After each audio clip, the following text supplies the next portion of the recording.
கர்ணன் திக்விஜயம் மேற்கொண்டு பல நாடுகளை வென்றான். திக்கு என்றால் திசை என்று பொருள். விஜய் என்றால் வெற்றி என்று பொருள். திக்விஜய் என்றால் கர்ணன் அனைத்து திசைகளிலும் விஜயம் செய்து வெற்றியோடு திரும்பினான் என்றே பொருள். உண்மையில் மேய்ச்சல் சமூகத்தைச் சேர்ந்த கோணார்கள் நாடோடி சமூகம். ஓரிடத்தில் நிலையாக தங்காமல் மொத்த நிலம் அனைத்தையும் பருவகாலங்களை ஒட்டி வலம் வந்து கொண்டிருப்பார்கள். இந்த நாடோடி வாழ்க்கைதான் கர்ணனின் திக்விஜயமாக புனையப்பட்டது. மகாபாரத போரில் நாக அஸ்திரத்தை பயன்படுத்தும்படி துரியோதனன் கர்ணனை வற்புறுத்துகிறான். நாக அஸ்திரம் என்றால் என்ன? ஆதியிலிருந்தே தரையிலேயே வாழும் மேய்ச்சல் சமூகம் நாகர் என்று அழைக்கப்படுகிறது.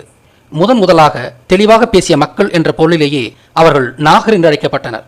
அவர்கள் நாக்கை உடையவர்கள் என்ற பொருளில் நாக்கர் என்று அழைக்கப்பட்டு அதுவே நாகராக மருவியது. ஆனால் நல்ல பாம்பு என்பது பாம்புகளின் அரசன் என்ற பொருளில் நாயக பாம்பு என்று அழைக்கப்பட்டு அது மருவி நாகப்பாம்பாகி இறுதியாக நாகமாக அறியப்படுகிறது. இந்த உண்மையை நன்றாக அறிந்த யூத பிராமணர்கள் உண்மை வரலாற்றை அழிக்க திட்டமிட்டே நாகர் இனத்தைச் சேர்ந்த கோணார்களை பாம்பினமாக சித்தரித்தனர்.